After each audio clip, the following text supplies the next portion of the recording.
Y en esta tarde vamos a... Sí, habría que bajar un poco el volumen.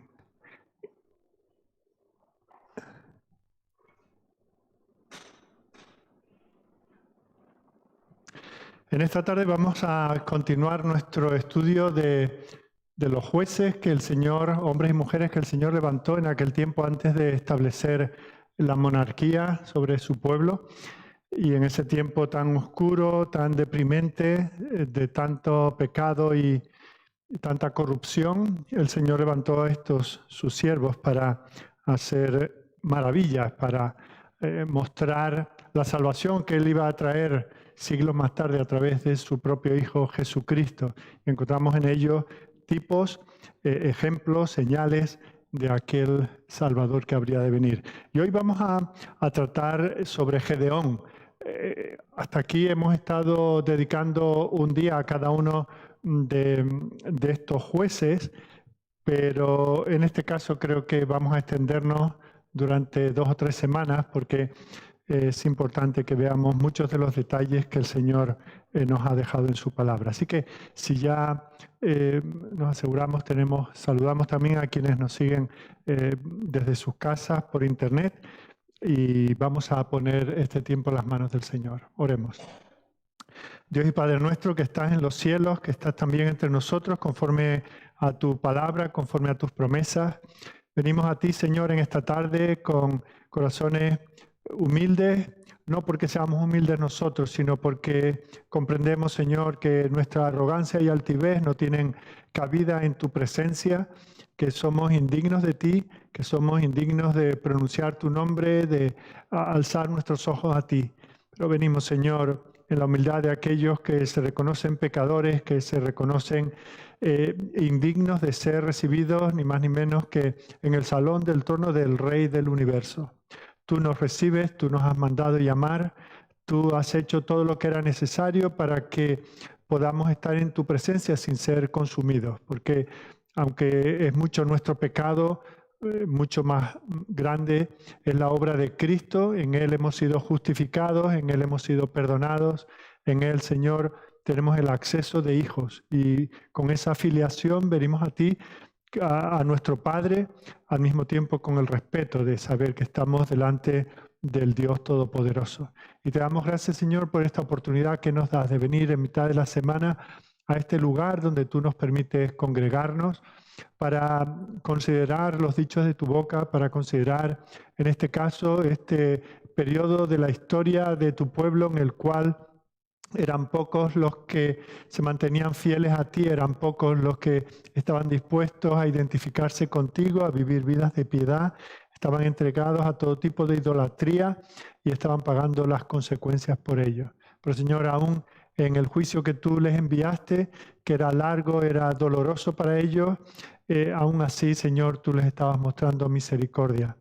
Tu interés en ellos era mayor que el interés de ellos por ti, y tú, Señor, les salvaste a pesar de ellos mismos. Lo mismo sucede con nosotros, Señor. Por eso es que nos identificamos tanto con aquella situación y con aquellos personajes. Te pedimos, Señor, que al considerar estas, por así llamar, las biografías de aquellos grandes santos, no nos pongamos a considerarnos por encima de ellos como que somos más justos, que somos más santos, que somos más fieles. Señor, si tú nos dejaras, seríamos los peores de los pecadores. En cambio, Señor, contigo a nuestro lado podemos vencer, podemos luchar, podemos tener la satisfacción de saber que estamos sirviéndote y no desperdiciando nuestras vidas. Queda con nosotros, Señor. Bendice a aquellos que queriendo estar aquí no pueden hacerlo. Bendice a aquellos, Señor, que tienen dificultades espirituales, que están pasando por momentos delicados en su relación contigo. Señor, si escuchan este estudio de la palabra, que sean desafiados, Señor, a consagrarse a ti. Envíanos tu Espíritu, Señor, porque si no, esto será un mero ejercicio mental y religioso, pero nunca un ejercicio espiritual. En ti confiamos y por eso te pedimos estas cosas. Lo hacemos a través de tu Hijo, nuestro Señor Jesucristo. Amén.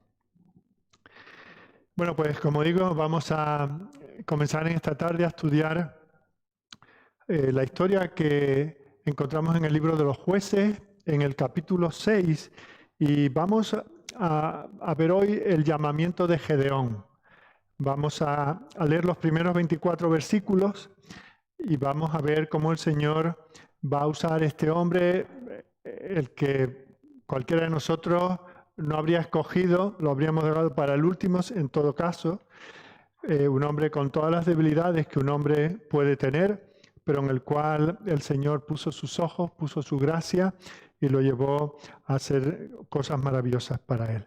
Vamos a leer los primeros 24 versículos de este capítulo 6 del libro de los Jueces. Yo voy a leerlo desde la Nueva Versión Internacional, que dice así: los israelitas hicieron lo que ofende al Señor, y Él los entregó en manos de los madianitas durante 7 años.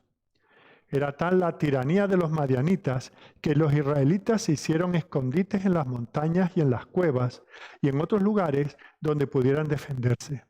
Siempre que los israelitas sembraban, los madianitas, amalecitas y otros pueblos del oriente venían y los atacaban. Acampaban y arruinaban las cosechas por todo el territorio hasta la región de Gaza. No dejaban en Israel nada con vida, ni ovejas, ni bueyes, ni asnos. Llegaban con su ganado y con sus carpas como plaga de langostas. Tanto ellos como sus camellos eran incontables e invadían el país para devastarlo. Era tal la miseria de los israelitas por causa de los madianitas que clamaron al Señor pidiendo ayuda. Cuando los israelitas clamaron al Señor a causa de los madianitas, el Señor les envió un profeta que dijo: así dice el Señor, Dios de Israel. Yo os saqué de Egipto, tierra de esclavitud, y os libré de su poder. También os libré del poder de todos vuestros opresores, a quienes expulsé de vuestra presencia para entregaros su tierra. Os dije: yo soy el Señor vuestro Dios. No adoraréis a los dioses de los amorreos, en cuya tierra vivís. Pero vosotros no me obedecisteis. El ángel del Señor vino y se sentó bajo la encina que estaba en Ofra, la cual pertenecía a Joás, del clan de Abiezer. Su hijo Gedeón estaba trillando trigo en un lagar para protegerlo de los madianitas. Cuando el ángel del Señor se le apareció a Gedeón, le dijo: el Señor está contigo, guerrero valiente. Pero Señor, replicó Gedeón, si el Señor está con nosotros, ¿cómo es que nos sucede todo esto? ¿Dónde están todas las maravillas que nos contaban nuestros padres cuando decían, el Señor nos sacó de Egipto? La verdad es que el Señor nos ha desamparado y nos ha entregado en manos de Madián. El Señor lo encaró y le dijo, ve con la fuerza que tienes y salvarás a Israel del poder de Madián. Yo soy quien te envía. Pero, Señor, objetó Gedeón, ¿cómo voy a salvar a Israel? Mi clan es el más débil de la tribu de Manasés, y yo soy el más insignificante de mi familia. El Señor respondió, tú derrotarás a los madianitas como si fueran un solo hombre, porque yo estaré contigo. Si me he ganado tu favor, dame una señal de que en realidad eres tú quien habla conmigo, respondió Gedeón. Te ruego que no te vayas hasta que yo vuelva y traiga mi ofrenda y la ponga ante ti. Esperaré hasta que vuelvas, le dijo el Señor. Gedeón se fue a preparar un cabrito. Además, con una medida de harina, hizo panes sin levadura. Luego puso la carne en una canasta y el caldo en una olla, y los llevó y se los ofreció al ángel bajo la encina. El ángel de Dios le dijo, toma la carne y el pan sin levadura y ponlo sobre esta roca y derrama el caldo. Y así lo hizo Gedeón. Entonces, con la punta del bastón que llevaba en la mano, el ángel del Señor tocó la carne y el pan sin levadura. Y de la roca salió fuego que consumió la carne y el pan. Luego el ángel del Señor desapareció de su vista. Cuando Gedeón se dio cuenta de que se trataba del ángel del Señor, exclamó, ¡ay de mí, Señor y Dios! He visto al ángel del Señor cara a cara. Pero el Señor le dijo, quédate tranquilo, no temas, no vas a morir. Entonces Gedeón construyó allí un altar al Señor y lo llamó El Señor es la paz, el cual hasta el día de hoy se encuentra en Ofra de Abiezer. Amén.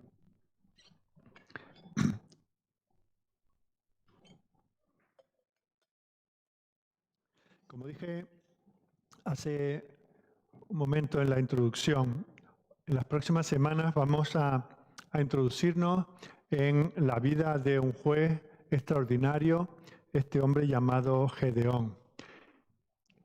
Cuando pensamos en Gedeón, vemos que es un cúmulo de contrastes. Por un lado, lideró con un grupo de guerreros una lucha contra un ejército comparativamente mucho mayor y tuvo un tremendo éxito, una gran victoria.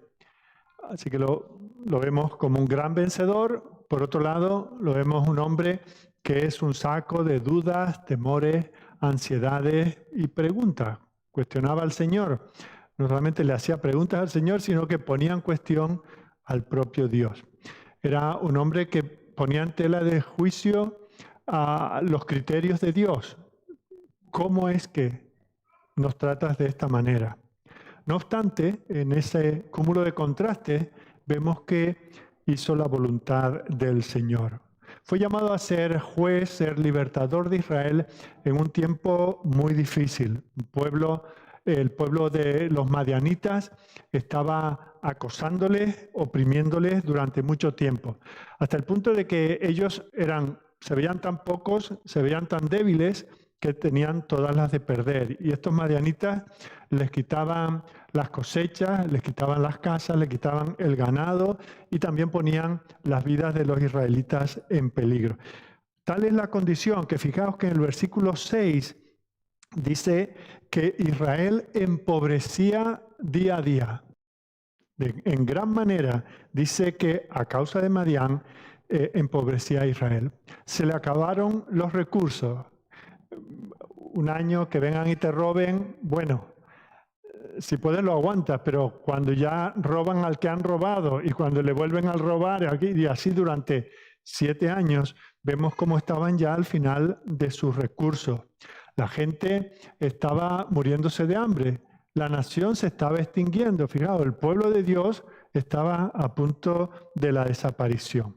Ahora, todo esto no ocurrió porque hubiese una sequía, porque le viniesen maldadas, tuviesen mala suerte.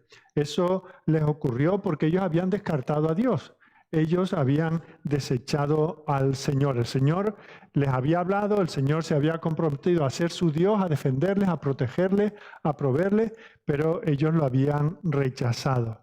Y vemos cómo todo eso ocurre no sin que el Señor intervenga. Dice en los versículos 7 al 10 que el Señor les envió un profeta.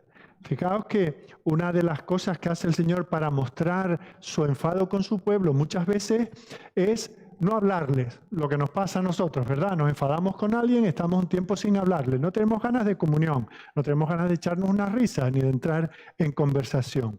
Pero el Señor envía a un profeta para recordarle la gracia del Señor. Esto os está ocurriendo por vuestro pecado, no porque la mano del Señor se haya encogido. Si os arrepentís, entonces el Señor estará de vuestro lado.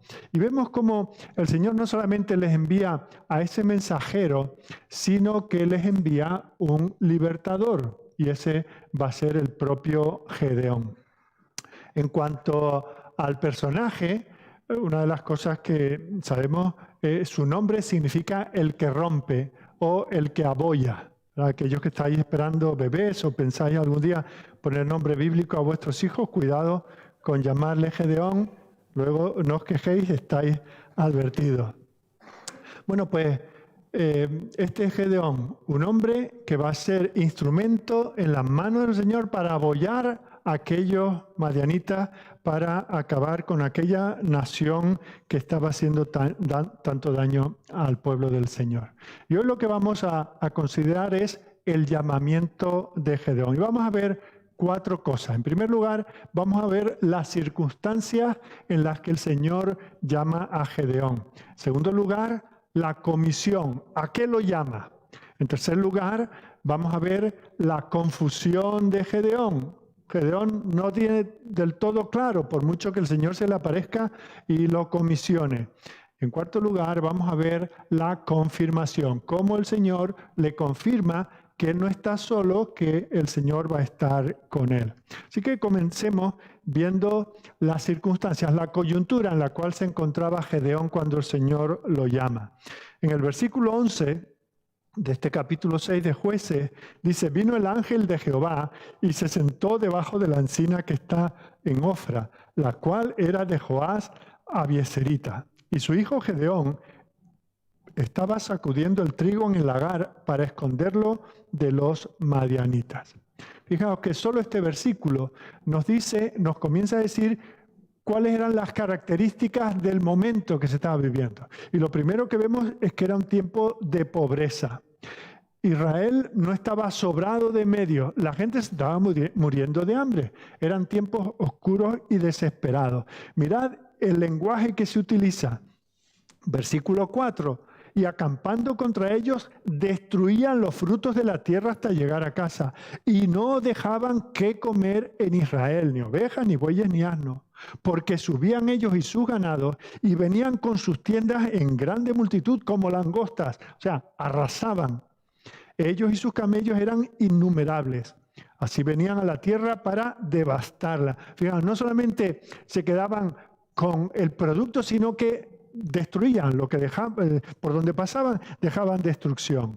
Y ahí entramos al versículo 6. De este modo, empobrecía a Israel en gran manera por causa de Madián. Vemos, por lo tanto, cómo la situación es extrema. De hecho, el propio Gedeón y su familia, lo poco que tienen lo están escondiendo. Él está trillando el grano, pero vemos cómo no lo hace en el lugar donde el grano se suele trillar, sino que lo tiene que hacer en un lagar. Bueno, creo que todos tenéis edad suficiente para saber lo que es una era. Si alguno nunca ha visto una, aquí hay un pueblecito, ¿cómo se llama? Patones de Arriba, y es un pueblecito muy hermoso en la carretera de Burgos, que está todas las casitas de piedra.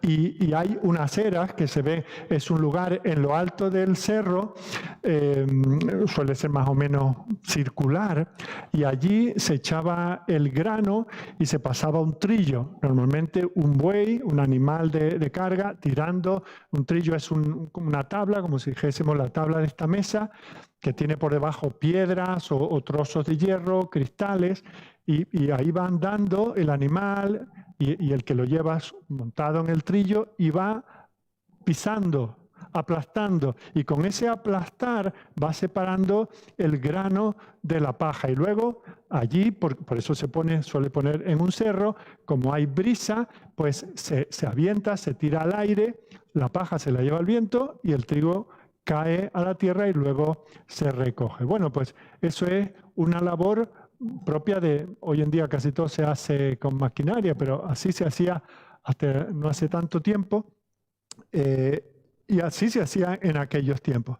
Pero fijaos que en lugar de estar haciendo eso al aire libre, en lo alto de un cerro donde hay viento, pero al mismo tiempo donde puede ser visto por el enemigo, lo está haciendo en el lagar, lo está haciendo en un lugar escondido. No es que quien estuviese trillando estaba haciendo ostentación. Mirad, me paso aquí 3 semanas, tengo tanto, que estoy aquí durante tanto tiempo mostrando mis riquezas. No era eso, pero era el sitio natural para hacerlo. Lo que no era natural era tener que hacerlo, primero que sería muy poco, porque se podía hacer en un lagar. En segundo lugar, lo tenían que hacer a escondidas. Eso muestra la pobreza que ellos estaban viviendo. No solamente tenían pobreza, sino que era un tiempo de persecución. Ellos estaban sufriendo una persecución intensa, ya lo hemos visto. Esta gente que venía no solamente les robaba, sino que arrasaba todo lo que encontraban por delante. Y también, en tercer lugar, era un tiempo de impotencia. No había nadie que pudiese salir a defender al pueblo. Tenían los estómagos vacíos, estaban desanimados, no tenían fuerza, nadie era capaz, no tenían armas, ya lo hemos visto en estudios anteriores, no tenían ni siquiera armas, hierro para hacerse una espada o un cuchillo, por lo tanto estaban a merced del enemigo. Ahora, si os dais cuenta, no tenemos que hacer muchos malabares para ver la similitud de la situación del pueblo de Dios en tiempo de Gedeón con la nuestra. Nosotros también estamos viviendo tiempos muy difíciles. Si decimos que aquí, por lo menos en esta nación, que somos pobres, pues sería un insulto a los pobres. Realmente hasta aquí tenemos abundancia de bienes. Siempre habrá algunos que tienen mucho más que nosotros, pero nosotros cenamos todos los días, comemos todos los días, tal vez hasta demasiado. Pero en otros muchos sentidos tenemos limitaciones. El pueblo de Dios tiene sus limitaciones, tiene sus temores. Ahora mismo estamos pendientes de que alguien desde un despacho diga que no podemos reunirnos y ya no podemos hacerlo. Tiempos de incertidumbre, tiempos de temores. Es verdad que no tenemos un ejército que viene contra nosotros, pero sí tenemos unas circunstancias que nos rodean, que nos llenan de miedo, de tal manera que tenemos que cubrirnos, protegernos, aislarnos, etcétera, etcétera. Así que la coyuntura, la situación en la cual el Señor llama a Gedeón no es muy distinta de la que nosotros estamos viviendo. En segundo lugar, vamos a ver la comisión, cómo el Señor viene y lo comisiona, cómo llama a Gedeón. Para eso vamos al versículo 12. Dice allí que el ángel de Jehová se le apareció, esto es a Gedeón, y le dijo: Jehová está contigo, varón esforzado y valiente. Fijaos, Gedeón se está escondiendo del enemigo. El enemigo no sabe dónde está él, eso es lo que él procura. En cambio, Dios sabe dónde está Gedeón. Y fijaos que no le envía cualquier mensajero. Ya había venido un profeta, ya les había dicho: es porque no os arrepentís, porque no buscáis al Señor que estáis viviendo esto. Pero ahora el Señor singulariza en este individuo y tiene un mensajero muy especial. Dice que es el ángel del Señor. Ahora, este no era un ángel más enviado por el Señor. Vemos como según encontramos en otros lugares de la Escritura, este es el propio Señor. Enseguida lo veremos. Hay un término que usan los teólogos que es teofanía. Es una palabra compuesta de dos palabras, teo, que es Dios, y fanos, revelación, manifestación. Así que este ángel del Señor es una manifestación de Dios. O podríamos concretar más, decir que es una cristofanía. Es la segunda persona de la deidad en su estado preencarnado. Antes de encarnarse en la persona de Jesucristo, vemos como en distintos momentos en la historia de la humanidad aparece a su pueblo. Se apareció, por ejemplo, Adán en el huerto del Edén. Dice en Génesis capítulo 3, que el Señor se aparecía, versículo 8, oyeron la voz de Jehová, Dios que se paseaba en el huerto al aire del día, y el hombre y su mujer se escondieron de la presencia de Jehová Dios entre los árboles del huerto. Fijaos, ahí tenemos una teofanía. Ahí está el Señor apareciéndose de manera visible para ellos, no solamente de manera espiritual. Así lo vieron. Vemos en el caso de Abraham, el Señor llama a Abraham y se le aparece a la puerta de su tienda. Y dice en Génesis 18:1, después le apareció Jehová en el encinar de Mamre. También en la familia de Abraham, aquella su otra mujer, Agar, cuando ella huye de su ama y se va al desierto y se quiere morir. Y dice que Génesis 16:7, la halló el ángel de Jehová junto a una fuente de agua en el desierto. Así también llamó a Jacob junto al río Jaboc en Peniel, de tal manera que Jacob acaba diciendo, vi a Dios cara a cara. Estamos tratando de ver esas teofanías, esas apariciones físicas, visibles, perceptibles del Señor en un tiempo antes de su encarnación. Lo vemos también con respecto a Moisés en Éxodo capítulo 3, versículo 2. Dice que se le apareció el ángel de Jehová en una llama de fuego en medio de una zarza. De nuevo, una teofanía. Se le aparece a Balaam, ¿os acordáis? Aquel profeta que se vendió y estuvo dispuesto por dinero a maldecir al pueblo del Señor, aunque el Señor tornó aquello en bendición, pero dice que se le apareció el ángel de Jehová, número 22:31, a Josué en Jericó. Josué capítulo 5, versículo 13, dice que estaba Josué cerca de Jericó, alzó los ojos y vio un varón que estaba delante de él, el cual tenía una espada desenvainada en su mano. Y Josué, yendo hacia él, le dijo, ¿eres de los nuestros o de nuestros enemigos? Y él, esta teofanía, respondió, no, mas como príncipe del ejército de Jehová he venido ahora. Entonces Josué, postrándose sobre su rostro en tierra, le adoró y le dijo, ¿qué dice mi señor a su siervo? Y el príncipe del ejército de Jehová respondió a Josué, quita el calzado de tus pies porque el lugar donde estás es santo. Y Josué así lo hizo. ¿Os dais cuenta? En todos estos casos vemos descripciones del ángel del Señor. Finalmente, en el libro de los jueces también lo vamos a ver en el capítulo 13 en relación con los padres de Sansón. Dice en Jueces 13, 3 y 21, dice, a esta mujer apareció el ángel de Jehová y le dijo, he aquí que tú eres estéril, nunca has tenido hijos, pero concebirás y darás a luz un hijo. Y más tarde en el versículo 21, el ángel de Jehová no volvió a aparecer a Manoa ni a su mujer.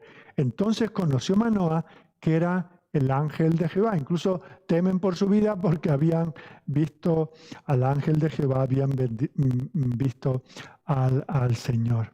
Bueno, pues este mismo ángel, esta misma teofanía es la que se le presenta aquí a Gedeón. Como digo, los madianitas no sabían dónde estaba Gedeón. El Señor sí sabía dónde estaba Gedeón. Tenía sus ojos sobre Gedeón todo el tiempo. El mismo Gedeón no era consciente de que era observado por el Señor, más bien dudaba que el Señor estuviese observando y cuidando a cualquiera de su pueblo, pero el Señor tenía planes para este hombre. Y esto es una realidad que debe también confortar nuestros corazones, porque nosotros tenemos la misma promesa. el ángel dice que él iba a estar con él. Ahora, nosotros no debemos esperar, porque no ocurrirá, no debemos esperar ninguna teofanía. El Señor Jesucristo ya ha venido, ya que vino en diferentes ocasiones y se presentó a su pueblo en su estado preencarnado, pasado el tiempo se encarnó. Y ya no le veremos hasta que Él venga para juzgar a los hombres. Pero sí nos dice que Él está con nosotros, como estuvo con Gedeón en este tiempo, en el tiempo que menos se le podía esperar, en el tiempo en que el pueblo menos merecía que el Señor apareciera, el Señor se apareció. Y Él lo dice, no te desampararé, no te dejaré. Yo estoy con vosotros todos los días hasta el fin del mundo. Esa es la promesa que nosotros tenemos. Cuando el Señor se va, ¿qué dice en Juan 14? Me voy, pero no os dejaré solo. Os enviaré otro consolador para que esté con vosotros para siempre. Vivimos unos tiempos muy difíciles. Podemos pensar que el Señor se ha olvidado de nosotros, pero este mismo Señor sigue siendo veraz en su palabra y fiel en sus promesas, por lo cual podemos contar con que cuando Él dice que estará con nosotros, su poder estará con nosotros, aunque las circunstancias parezcan decir lo contrario. Gedeón no podía ver al Señor, pero el Señor no dejaba de verle en un instante, hasta el punto que se fijó en él para comisionarlo, para llamarlo para el ministerio que vamos a ver hoy y en las próximas semanas. A continuación vemos la percepción que él tiene de Dios. Perdón, que Dios tiene de él. Fijaos, vemos que es un hombre que tiene sus dudas, que tiene sus luchas, que tiene sus debilidades. Ahora, ¿cómo lo llama el Señor? Varón esforzado y valiente. Este es uno de esos versículos donde le llevan a uno a estar convencido que el Señor tiene sentido del humor. Aquí tenemos a un pueblo temeroso, un pueblo que se esconde. Habíamos leído anteriormente que ni siquiera iban por los caminos regulares, sino que iban escondiéndose por el bosque para ir de un lugar a otro. Y entre todos ellos está este que está haciendo la labor que se hace en público, y en una era él la estaba haciendo escondido dentro de casa. Y Dios lo llama varón esforzado y valiente. Este era un hombre tembloroso, era un hombre temeroso, era un hombre que incluso le va a estar pidiendo al Señor que le confirme y le reconfirme su presencia y sus promesas. No obstante, el Señor lo ve no por lo que cualquiera lo vería en el momento, el Señor lo ve por lo que Él va a hacer con él. El Señor ve las cosas que no son como si fueran. El Señor se ha propuesto salvar a su pueblo por medio de este hombre. Y aunque ahora parezca tan débil, es como sucede con Moisés. Moisés puede ser un bebé indefenso en una canastilla, en un río muy caudaloso, con un decreto para que todos los niños de su edad sean ahogados en el Jordán, en el Nilo. Gracias. Y vemos como justo en el lugar que tendría que haber sido para su muerte, el Señor lo sostiene. Y el Señor lo va a estar preparando durante los próximos 80 años. El Señor ve a aquel bebé incapaz, lo ve ya como el caudillo, el libertador de su pueblo. Y eso nos debe animar a todos nosotros. Si nosotros vamos a un casting de buenos cristianos, seguramente no nos escogen. O a un casting para ser cristianos, para hacernos cristianos. Seguramente que nadie nos escogería, pero el Señor nos conoce. Eso es lo que lleva al salmista a decir en el Salmo 139, versículo 1, oh Jehová, tú me has examinado y conocido. Tú has conocido mi sentarme y mi levantarme. Has entendido desde lejos mis pensamientos. Has escudriñado mi andar y mi reposo. Y todos mis caminos te son conocidos. Pues aún no está la palabra en mi lengua. Y aquí, oh Jehová, tú la sabes toda. Detrás y delante me rodeaste. Y sobre mí pusiste tu mano. Tal conocimiento es demasiado maravilloso para mí. Alto es, no lo puedo comprender. El salmista se da cuenta de que el Señor conoce todo de él, conoce el potencial que hay en él, lo que él tiene preparado para que Él haga. Si nosotros miramos nuestra vida y somos honestos, hacemos un examen sincero, no nos hacemos trampas al solitario, ¿verdad? Tenemos que reconocernos que no somos muy diferentes que Gedeón, ¿verdad? Fracasamos, fallamos, erramos, tropezamos una y otra vez en el mismo sitio, estamos llenos de problemas, nos metemos en problemas. No somos capaces de hacer las cosas más básicas, rectas, justas, buenas. Siempre tenemos que estar con temor de ser corregidos, de que nos pillen en un error, un fallo. Fallamos en el examen, fallamos en una prueba para entrar en un trabajo, etcétera, etcétera. Y eso va a ser nuestra constante siempre. Así era Gedeón. Pero el Señor tiene un propósito para él. Y el Señor acabó usándole. No queremos guardarnos nada para un boom final. No, todos sabemos cómo acabó esta historia. Pero fijaos que el Señor fue capaz de hacer eso con este hombre tan indigno y tan incapaz. Y así podemos ver a lo largo de las Escrituras. Lo podemos ver en aquella jovencita María, muy jovencita, apenas una chica tal vez de 15 años, poco más. Y el Señor la usó. No era más guapa que ninguna, no era más lista que ninguna, no sobresalía de las demás más que ninguna, pero el Señor se fijó en ella para ser el instrumento humano sobre la cual viniera el Espíritu Santo y fuera la usada por el Señor para que viniese el Mesías esperado. Lo vemos en el caso de David. Era el último de la fila, el último de los hijos de Isaí. Hasta tal punto era el último que cuando viene el profeta para hacer aquella cosa tan especial que venía, ni siquiera le dijeron, oye, vamos a llamar a David, que no se lo pierda. No, estaban todos allí en ese casting para ver quién iba a ser el rey y vemos como a él ni le llaman. Pero el Señor se había fijado en él. Aquel chavalín que cantaba y que tocaba la lira, ¿verdad? El arpa. Vemos como el Señor no se fijó en que era rubiecito y guapito, sino que Él tenía propósitos para su vida. Y así con nosotros. Solo tenemos que estar dispuestos a decir, Señor, aquí estoy. No soy nada, soy incapaz. Si me dejas solo, meteré la pata 100 veces. Pero Señor, si tú lo quieres, haz de mí conforme a tu voluntad.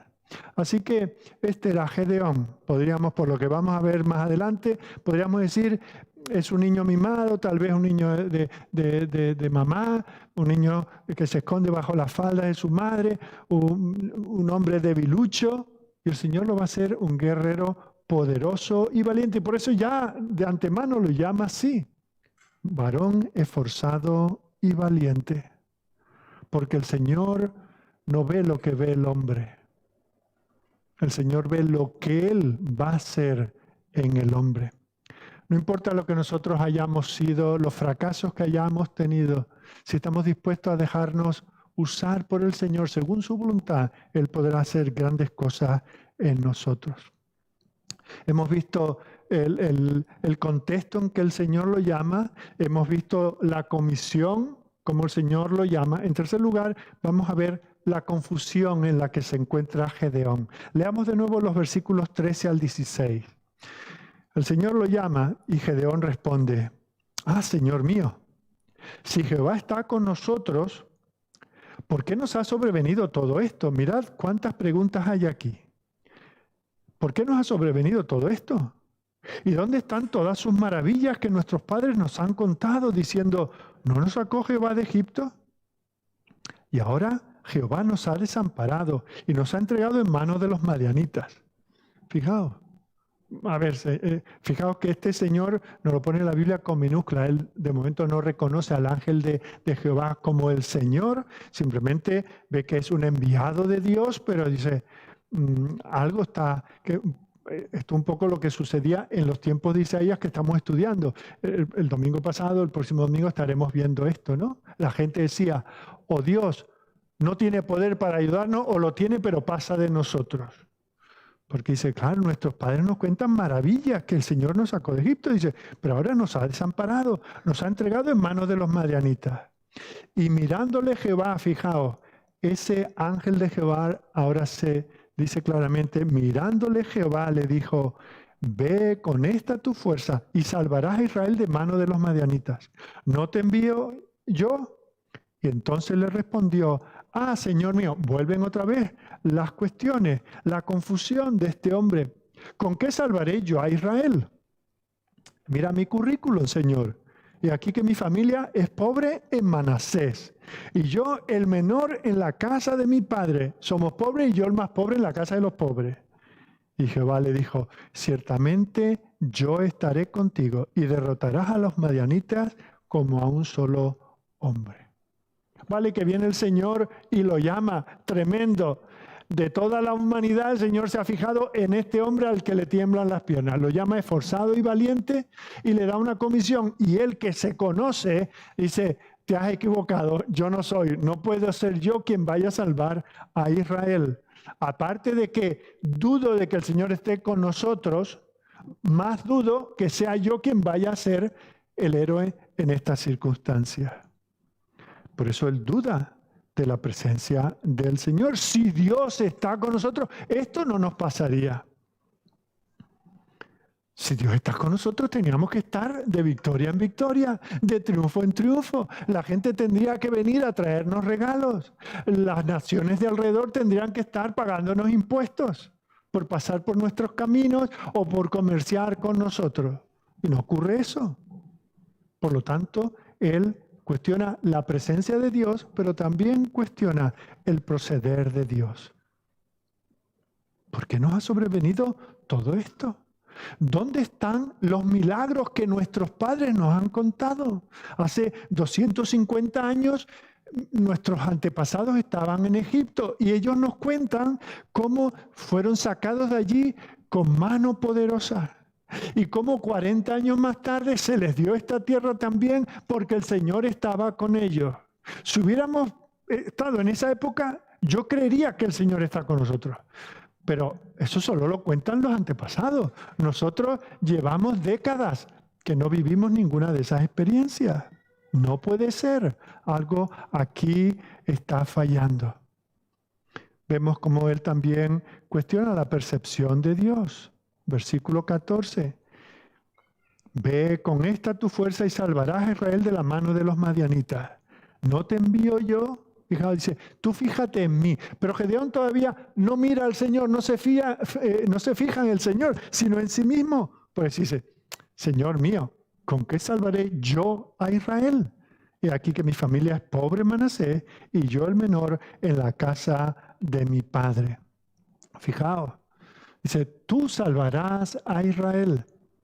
El Señor lo está llamando y le asegura el éxito, pero dice, bueno, en un caso hipotético de que Dios sí esté con nosotros, que Dios sí quiera repetir los milagros y las maravillas que hizo en el pasado, eso podría pasar, pero no conmigo. Yo soy un don nadie, de la familia de los don nadie, es que no somos nada. Señor, te equivocas. El Señor que se mostró a nuestros padres era omnisciente, lo sabía todo. Pero ahora no es capaz ni de darse cuenta que yo no soy la persona indicada. Esto tiene que ser una broma. Él forma parte de una familia menor y él es el menor de esa familia insignificante. Más tarde vamos a ver cómo incluso su padre era un idólatra. Y él puede pensar, y mucho menos sabiendo lo que tiene mi padre en casa. O sea, el Señor se ha equivocado completamente. Somos unos descastados que adoramos a dioses falsos. El Señor, si quiere hacer algo, tendrá que hacerlo con otro. ¿No te recuerda eso? Algunas de las razones que a veces tú le has podido poner al Señor para no hacer lo que Él te llama a hacer. Es que yo no tengo don de palabra, es que yo apenas conozco las Escrituras, es que yo no he tenido una iglesia donde me hayan enseñado correctamente la palabra. Yo es que me pongo muy nervioso cuando hablo con las personas, yo no tengo don para predicar el Evangelio, yo no puedo, yo no sé, no soy capaz. Nos miramos a nosotros mismos, pero el Señor le está diciendo ya en esa conversación / reprensión, le está diciendo, yo estaré contigo. Deja de mirarte a ti tus debilidades. El Señor no dice, no, nada de eso ocurre. No, le dice, sí, tú te crees, tienes complejo de inferioridad. No, tú es que eres inferior, eso ya lo sé, pero aún así yo te voy a usar para salvar a mi pueblo. No es el primer hombre que hace esto. Lo encontramos en Moisés, por ejemplo. Señor, mira, que yo una vez lo intenté y ya metí la pata y así me encuentro 40 años en el desierto. Señor, yo no tengo don de palabra. Mira, ahí está mi hermano, por ejemplo. A él sí se le da bien hablar, pero yo tengo problemas de tartamudez. Soy incapaz de una cosa como esta. La gente no me quieren los egipcios, no me quiere mi pueblo. Señor, te equivocas de hombre. ¿Cuántas excusas ponemos nosotros delante del Señor por no inclinarnos a hacer su voluntad? Tenemos la misma tendencia que tenía Gedeón, porque sin el Señor somos débiles, somos frágiles y somos unos fracasados, pero con Él nunca nos va a faltar la fuerza. Es por eso que el salmista en el Salmo 127, versículo 1, llega a esta sabia consecuencia. Dice, si Jehová no edificare la casa, en vano trabajan los que la edifican. Si Jehová no guardare la ciudad, en vano vela la guardia. Después de muchas experiencias personales se da cuenta de eso, de que nadie por sí mismo puede hacer nada a lo que le llame el Señor. No solamente no puede hacer grandes proezas, ni siquiera se pondrá a mantener firme en el día a día. Si el Señor no edifica, si el Señor no guarda, pero es que el Señor guarda, es que el Señor edifica. Y en esa confianza, no en la autoconfianza, sino en la confianza en el Señor que da esas promesas, es que nosotros podemos avanzar y ser usados por Él para su gloria. Tenemos que aprender a ser conscientes de Dios. De nosotros mismos ya, con que tengamos un poquito de juicio, ya sabemos que somos incapaces, pero tenemos que aprender a confiar en el Señor. Y es por eso que es tan importante conocer las Escrituras, conocer al Dios de la palabra, no un Dios de nuestra invención, que es débil como nosotros, que a nuestra propia imagen lo vemos incapaz de hacer cosas. No, Él es el Dios todopoderoso, capaz de usar instrumentos tan débiles como Gedeón para llevar a cabo victorias tan grandes para su pueblo. Dios se especializa en usar a aquellos que no pueden llevar a cabo su obra en el mundo. Eso es lo que dice el apóstol Pablo a los Corintios. Dice, mirad vuestra vocación. No sois muchos poderosos, ni muchos sabios. Delante de los hombres no sois nada, pero el Señor quiere, se deleita para traer gloria a su nombre en usar este tipo de individuos. Eso es lo que hizo con Abraham. ¿Qué era Abraham? Era un adorador de ídolos, ¿verdad? Y lo hizo el padre de todos los creyentes. Jacob, mirad, un mentiroso. Y lo hizo el padre de la nación de Israel. José, un esclavo odiado por su propia familia. Y lo hizo gobernador de Egipto, el guardador del pueblo durante 400 años en Egipto. Moisés, un pastor de cabras y ovejas, un homicida, y el Señor lo usó para sacar al pueblo y darle gran liberación.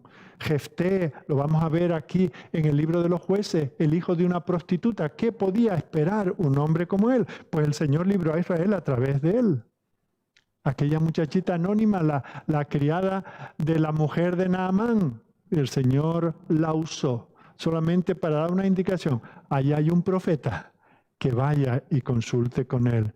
Y así podíamos hablar de Esther, aquella esclava que es llevada a ser una de las muchachas del palacio, tal vez en el exilio, y fue por ella. El Señor le dio el atrevimiento para desafiar el poder acercarse delante del rey, y así libró a Israel. Y usó a Mateo, fijaos, de alguna manera un proscrito, un recaudador de impuestos para Roma, y lo usó para escribir un evangelio tan maravilloso como el de Mateo, o aquel fariseo tan odioso como era Saulo de Tarso, y lo usó el Señor para escribir la mitad del Nuevo Testamento. ¿Os dais cuenta? No eran grandes personas ya en el vientre de sus madres, ni en su niñez, ni en su juventud, y algunos con muchísimas décadas de vida, y no eran nada. Hasta que vino el Señor, los tocó, los usó les dio gracia y los llevó a ser como un gran libertador para Israel. Todas estas personas fueron usadas por el Señor. Nosotros tenemos que aprender a dejar de poner excusas.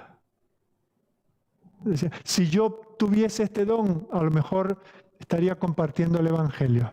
Si yo pudiera, a lo mejor estaría haciendo un discipulado. Si yo fuese capaz, a lo mejor estaría colaborando en la iglesia. Si no fuese como soy, a lo mejor estaría llevando a cabo una obra misionera. Deja de poner excusas.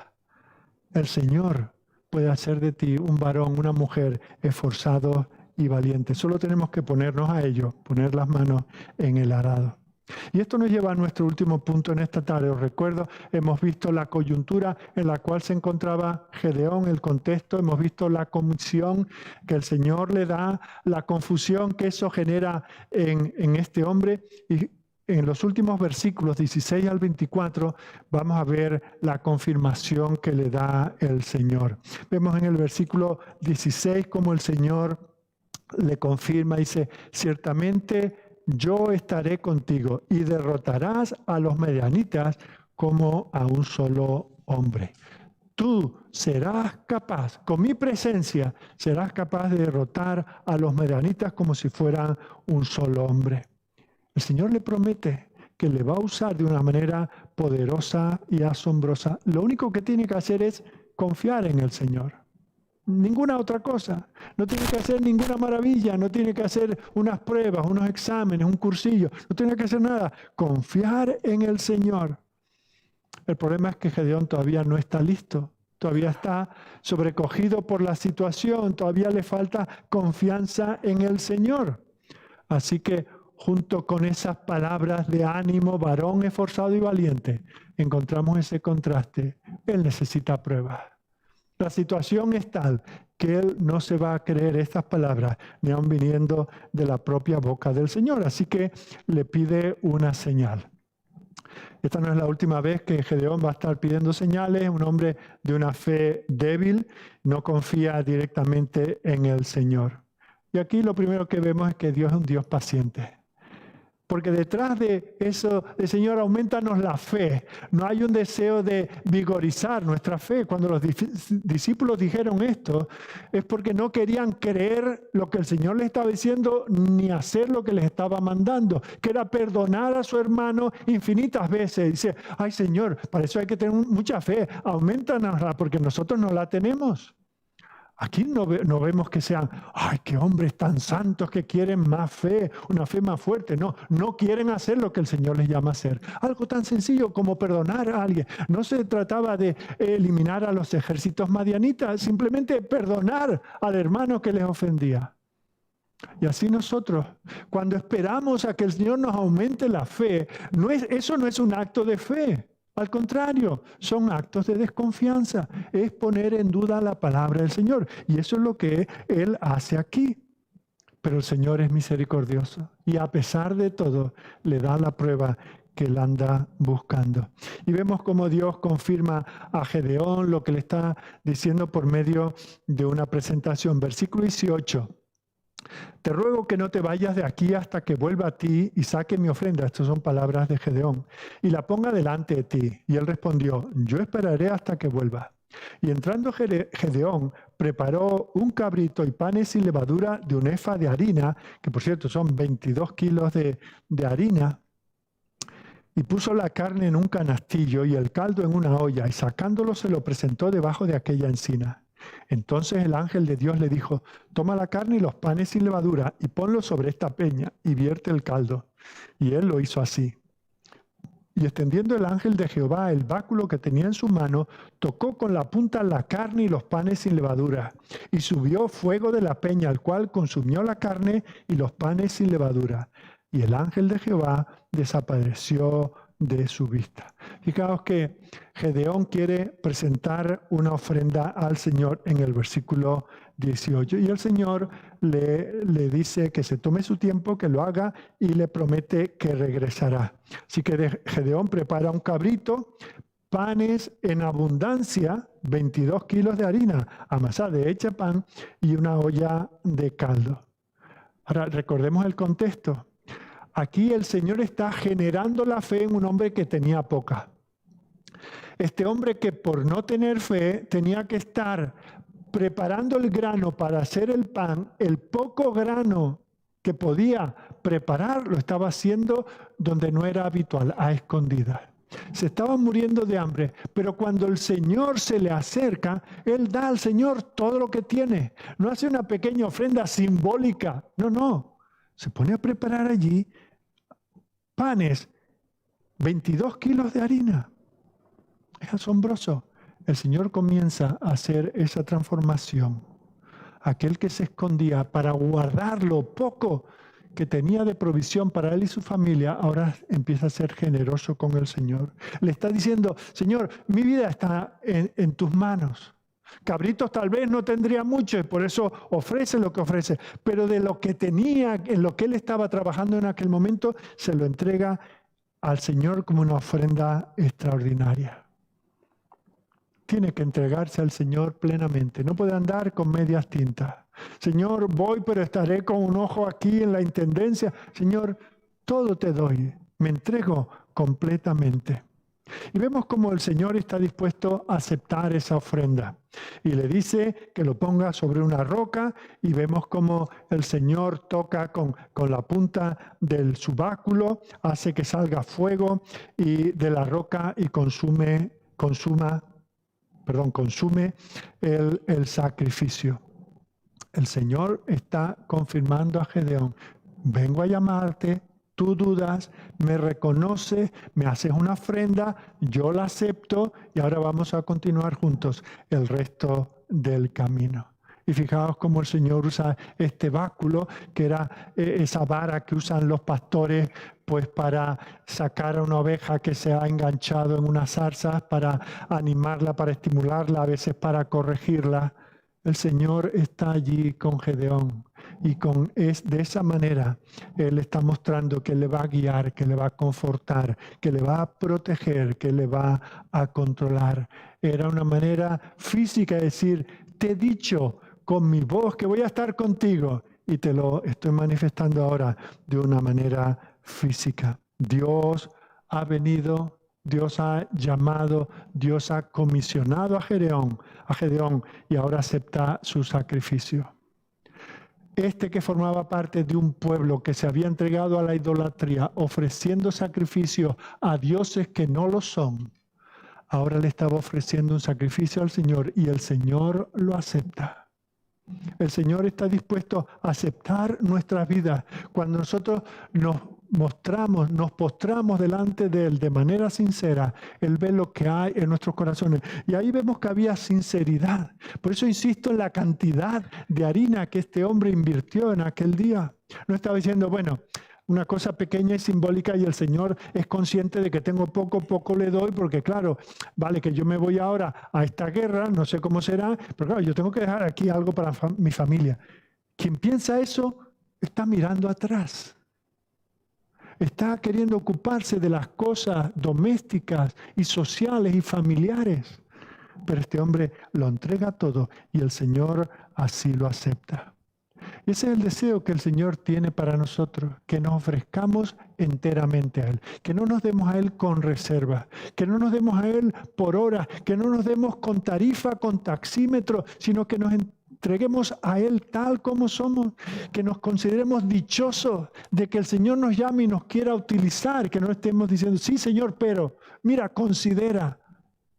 Vemos como el Señor quiere una rendición total y eso es lo que hace este hombre. Y eso es lo que comprendió el apóstol Pablo y nos dejó expresado en Romanos, después de los primeros 11 capítulos que nos habla de la obra de la gracia del Señor para con pecadores como nosotros.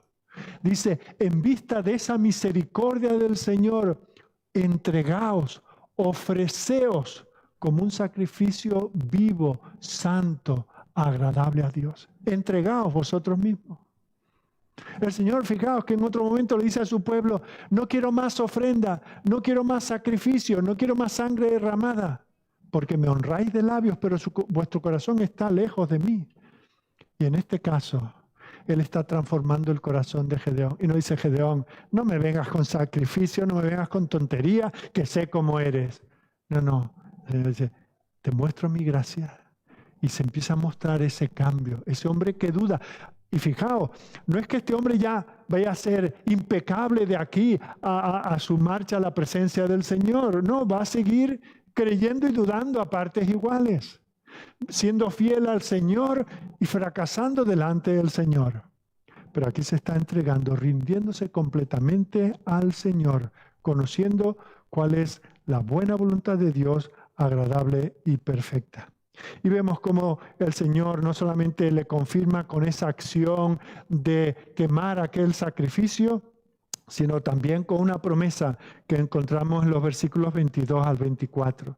Dice, viendo entonces Gedeón que era el ángel de Jehová, dijo, ah, Señor Jehová, que he visto al ángel de Jehová cara a cara. Él se da cuenta, como aquel hombre que está en el templo y que dice, Dios, sé propicio a mí el pecador.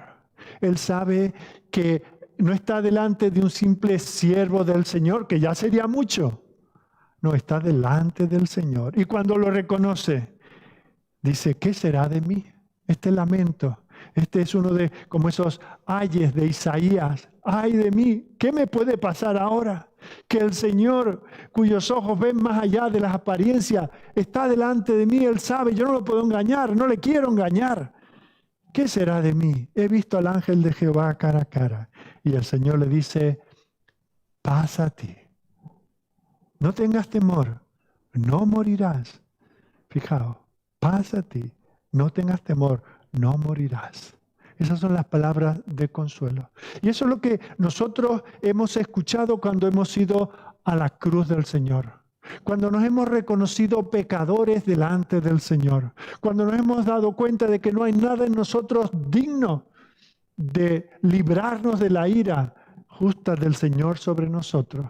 Y nos hemos sentido caídos, y nos hemos sentido incapaces, nos hemos sentido impropios de estar en la presencia del Señor, indignos y quebrantados de corazón. Hemos dicho, Señor, sé propicio a mí el pecador, y el Señor ha venido a nosotros y nos dice, no temas, no morirás, no tengas temor.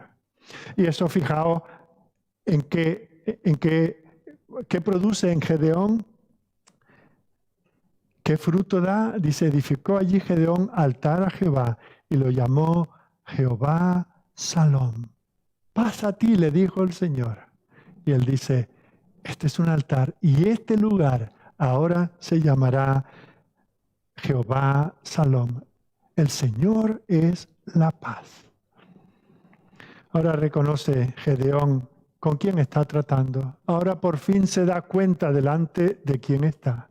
Y por eso se llena de temor y por eso clama, ¿qué será de mí? Pero el Señor le habla al corazón.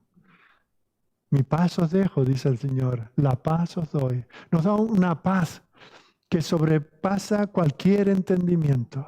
Aquel que hace un momento dice, estoy condenado porque mis ojos han visto al Señor. Ahora escucha del propio Señor, no de otro que le cuenta un cuento, que le vende una moto, sino el propio Señor. Dice, paz, no morirás. Esa es la promesa que el Señor le da a Gedeón. Esa es la que nos da a nosotros el Señor cuando venimos a Él, humillados delante de Él, reconociéndonos pecadores, indignos, merecedores solamente del juicio, de la condenación y del infierno. Y el Señor dice, no lo meses, lo que le sucedió al ladrón en la cruz. No dijo, aléjate de mí. No has hecho mérito suficiente. Tenías que haber ido más al templo. Tenías que haber leído mi palabra. Tenías que haber hecho estas ofrendas. Tenías que conocer la ley de memoria. No le dice nada de eso. Le ofrece su paz. Dice, hoy estarás conmigo en el paraíso. Y aquel hombre reconoce, el Señor es mi paz. Jehová Shalom, el Señor es nuestra paz. Y allí se sometió al Señor. Allí encontró la paz, allí encontró la confianza, allí adoró al Señor. Allí comenzó a dejar de luchar con el Señor y comenzó a someterse a su voluntad. Queridos, así es como el Señor continúa tratando con nosotros en este día. Si nuestras almas están agitadas, si estamos viviendo en esa pobreza, si estamos viviendo que nos vemos asediados por el pecado que nos rodea, por el pecado que hay en nuestro propio corazón, si nos vemos fracasados como este hombre, si cuando somos conscientes de su presencia solo tememos que Él nos condene justamente, Él es el Dios que se ofrece como el Dios de paz. La paz os dejo, mi paz os doy. No como el mundo la da, yo os doy la paz verdadera. Y este que da esta paz lo hace de manera irrevocable. Irrevocables son los dones y el llamamiento de Dios. Y vemos que este hombre que aún unos pocos instantes después ya va a meter la pata, pero ya va a hacerlo como un creyente. Y tiene un Dios perdonador que le ha dicho, yo estoy contigo, no importa qué.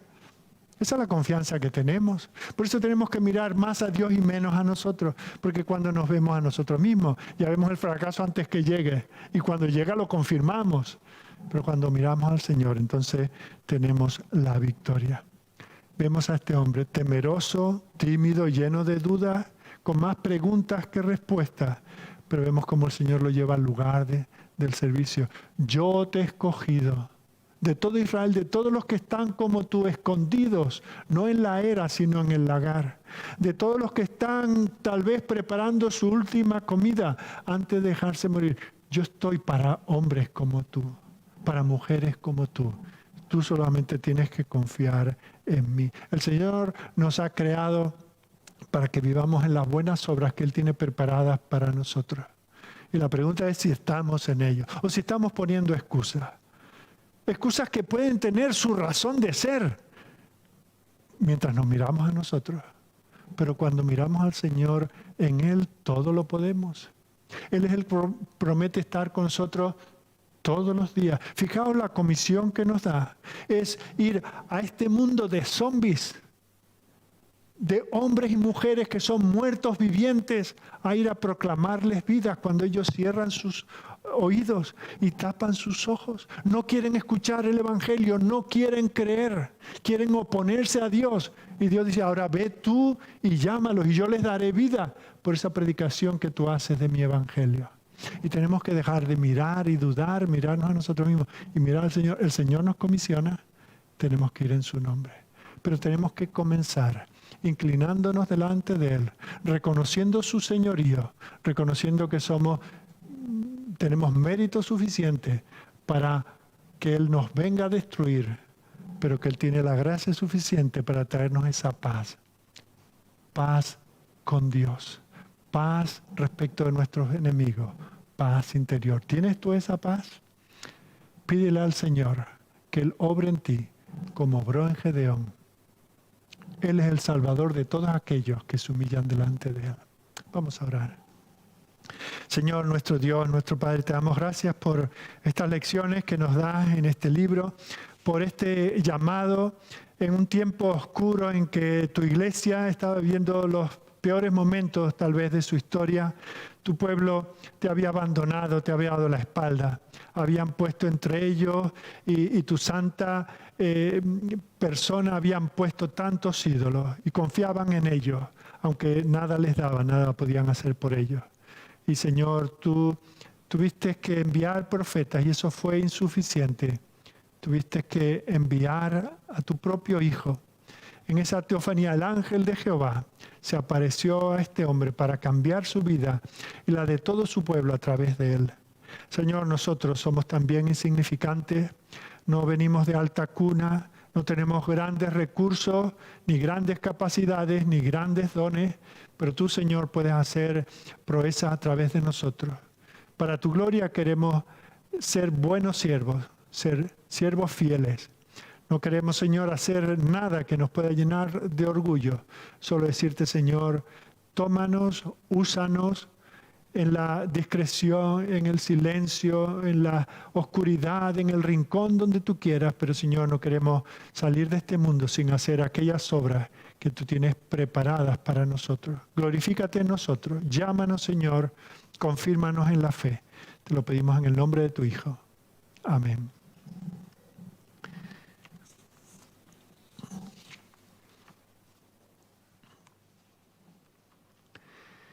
Bien, vamos a